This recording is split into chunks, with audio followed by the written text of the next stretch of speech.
दोस्तों आज की वीडियो में हम बात करेंगे कनाडा टूरिस्ट वीज़ा और विजिटर वीज़ा की सक्सेस रेट को लेकर क्या करंट सिनेरियो चल रहा है, और साथ में मैं बात करूंगा कि this is the right time, क्या इस समय आपको अप्लाई करना चाहिए या नहीं।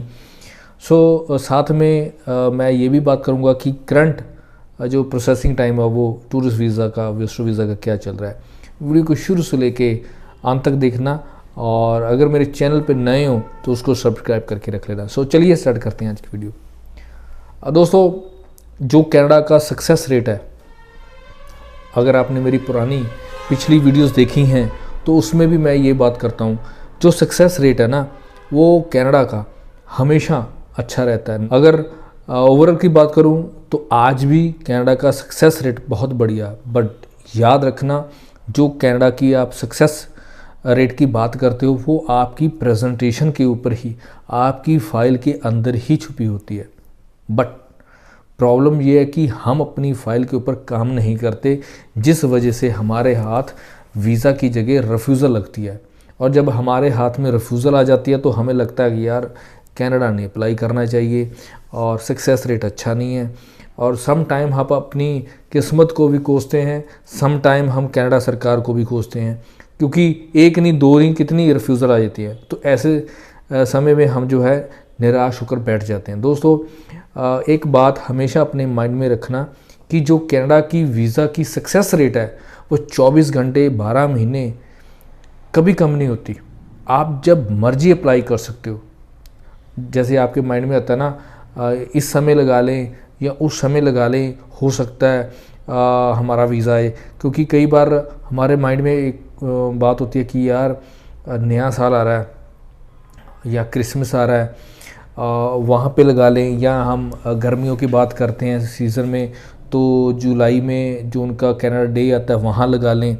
दोस्तों ऐसे नहीं होता, इन इवेंट के बिना भी आप लगा सकते हो। आपको वेट करने की ज़रूरत नहीं है कि जुलाई आएगा या नया साल आएगा, क्रिसमस आएगा हम लगा लें। जब मर्जी आप लगा सकते हो, बट उसमें कंडीशन ये है कि आपकी फ़ाइल में दम होना चाहिए। अगर दम की बात करते हो तो इस पे मेरी ढेरों सारी वीडियो बनी हुई है, आप देख लो। मोटा मोटा अगर बात करूं, आपकी प्रोफाइल में दम कैसे आएगा, आपकी अर्निंग कैसी है, आपने अपनी बैंकिंग कैसे मेंटेन की है, आपने अपनी इनकम टैक्स रिटर्न के ऊपर काम किया है या नहीं, आईटीआर और बैंक स्टेटमेंट मैच करते हैं या नहीं, आपने क्यों जाना है, आपका पर्पस ऑफ विज़िट क्या है, आप वापस क्यों आओगे, आपने अपनी होम कंट्री में फैमिली टाइज़ कैसे दिखाए हैं। सारे फैक्टर्स काम करते हैं, तब जाकर वीज़ा ऑफिसर आपको वीज़ा देता है।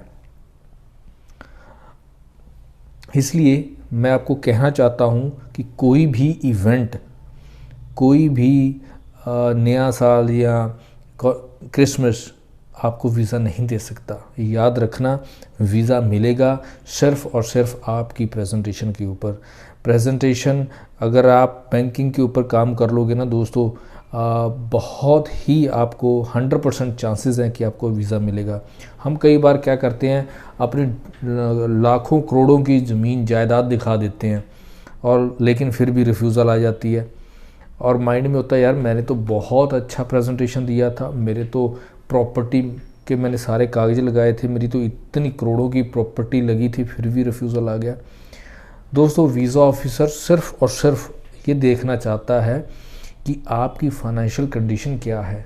वो 4 से 6 महीने की स्टेटमेंट मांगता है। क्यों मांगता है? वो 4 महीनों में वो क्या देख लेता है? नहीं तो उसको साल की 2 साल की जो है बैंक स्टेटमेंट देखनी चाहिए थी। जैसे वो इनकम टैक्स रिटर्न हम 3 साल की लगाते हैं, तो वो स्टेटमेंट भी फिर 3 साल की लगाते, लेकिन नहीं, लेकिन वो सिर्फ़ और सिर्फ 4 महीने की जो है स्टेटमेंट मांगता है।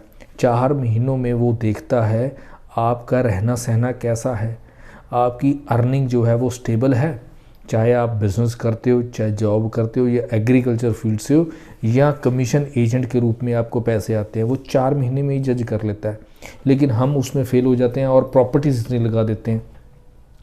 कहने का मतलब है दोस्तों, अपनी प्रोफाइल के ऊपर काम करें। और अगर आपके माइंड में है कि नया साल आए या क्रिसमस आए या गर्मियों में कोई कैनेडा डे आए तब लगाएं, तो दोस्तों ऐसा कुछ भी नहीं है। आप जब मर्जी फ़ाइल लगा सकते हो। आपकी प्रोफाइल अच्छे ढंग से मैनेज हो, आप बैंकिंग के ऊपर आप काम करो, ITR के ऊपर काम करो। वैसे तो दोस्तों वीडियोस बनी, आप देखो जाकर। अगर आपको लगता है कोई कन्फ्यूज़न है, आपको अपनी फ़ाइल की असेसमेंट करानी है, आपको कॉल करना पड़ेगा। कोशिश करें मुझसे आके मिलें।